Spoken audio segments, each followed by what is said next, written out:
What is happy money? Can money be happy? Can money smile?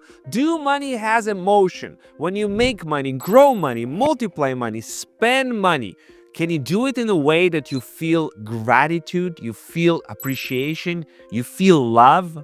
I recently had a chance to have a private dinner with Ken Honda, the world famous author of Happy Money. I highly recommend that you read this book. He's also an author of over 120 books on personal finance and money. I also saw him keynote at the Gladiator Summit event in Dubai and was privy to his personal podcast talking about, well, happy money. And the reason why he wrote so many books is one day he saw a girl in the park playing with her mom. And just after a couple of minutes of playing, the girl was all of a sudden sad and she started to cry. Why? Because the mom had to go to work. She had to earn the money.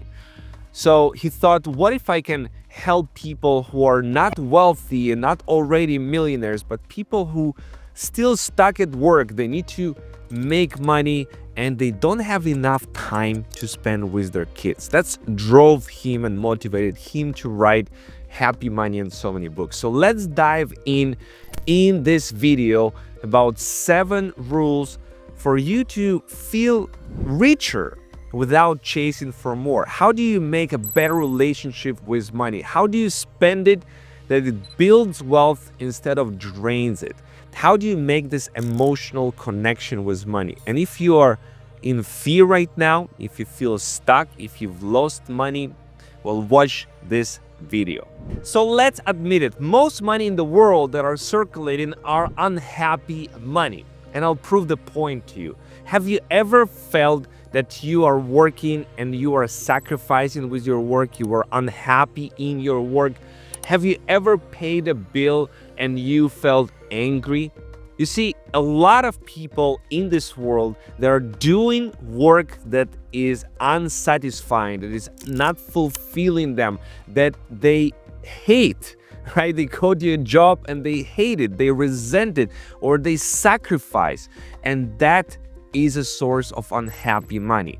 Whenever you pay the bill and you are angry, and you are sad and you are stressed and no matter how much money you have, if you feel stress, if you feel an anxiety around money, well, that's unhappy money. So what I wanted to start noticing is, what is the emotion that you are feeling when you are receiving money and when you are paying money? Notice the emotion. Start with the awareness. If you receive money and you feel uneasy, maybe it's coming from a source that is draining your energy. Maybe it's coming from a source that is not moral or not ethical, and you receive this money, well, it may be an unhappy money, okay? And whenever you are spending money or sending money, if you feel resentment, or do you feel a sense of joy and abundance? So what Ken Honda teaching us is that you can feel grateful whenever you are receiving money, and you can feel grateful and appreciative whenever you send money. So there's a full circle. It's a circulation. The money circulates and it all creates happy money all around you. So what happens if you receive the money from a stressful source?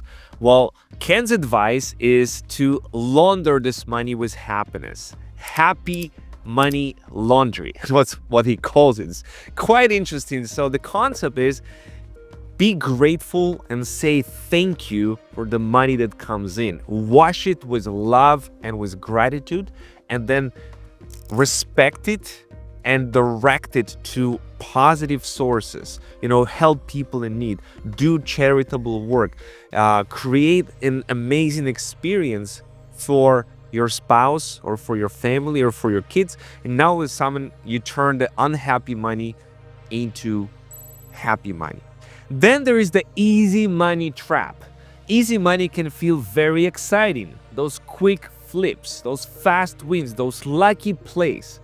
But what happens, most people, when they win something quickly, a windfall, a quick money, they tend to overspend and over risk. What comes quickly tends to also go very quickly. You can see it all the time with celebrities, with athletes. All of a sudden, they start to spending money like crazy.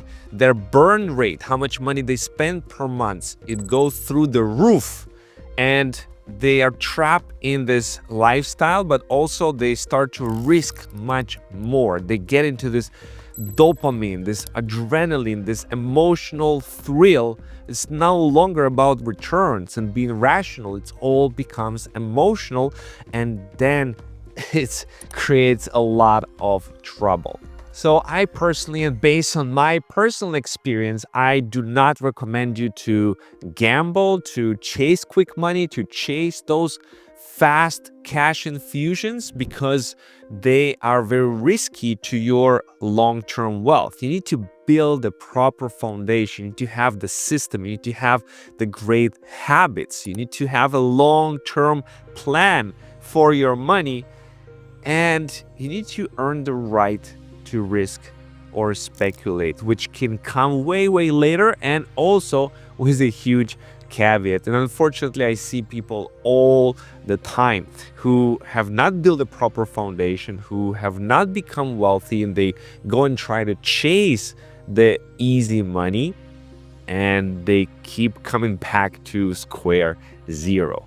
Next is, I like very much the concept Ken was talking about, spending live money and not dead money. So what is live money? Is anything that you spend that is increasing your life, that is a good investment that will give you cash flow and returns and appreciation to the future. It's investing into your skills to help you become more productive, earning more money. It's investing in your health, is how you feel, increasing your energy. It's investing in your relationships and those experiences, those magic moments.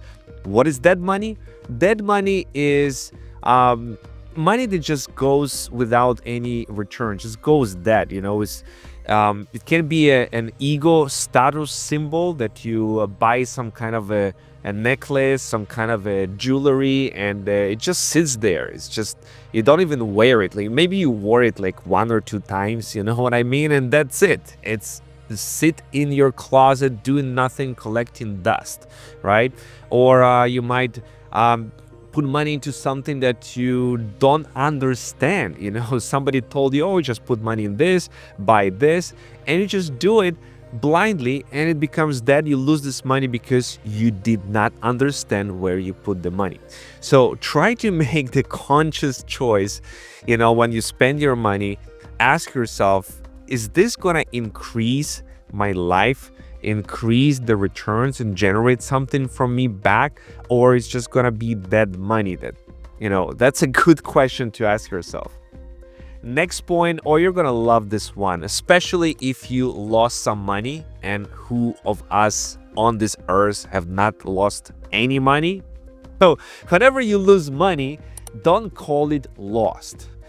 Ken describes this goddess of abundance that is keeping this lost money in heaven and getting ready to give it all back to you when one thing happens, what it is. So when people lose money, they become oftentimes angry, they don't learn the lesson, they don't stop, they don't analyze what happens, and they start to chase risky things to try to get it back. It's all wrong behavior. What you want to do when you lost money is like pause, stop, and say, okay, what actually happened? What rules did I violate?